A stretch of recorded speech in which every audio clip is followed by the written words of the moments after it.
എന്തൊരു ഭംഗിയായിരുന്നു ആ ദിവസങ്ങൾക്ക്. നാലാള് കൂടുന്നിടത്ത് ഇത് മാത്രമായിരുന്നു ചർച്ച.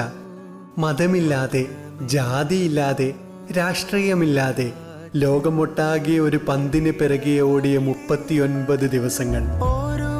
ആടിയും പാടിയും ടെൻഷനടിച്ചും സങ്കടപ്പെട്ടും കണ്ണീർ വാർത്തും ആ ദിവസങ്ങൾ എത്ര പെട്ടെന്നായിരുന്നു കടന്നുപോയത്.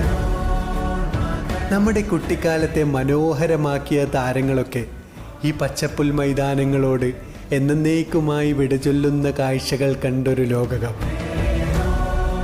എന്തായാലും പതിവ് റൊണാൾഡോയും മെസ്സിയും ഒരുപക്ഷെ നെയ്മർ പോലും ഇല്ലാത്ത പുതിയ ഫ്ലെക്സുകളും കവലയിലെ വാക്ക് തർക്കങ്ങളും സോഷ്യൽ മീഡിയയിലെ വാക്പോരുകളും ഒക്കെയായി നമുക്ക് 2030 കാണാം.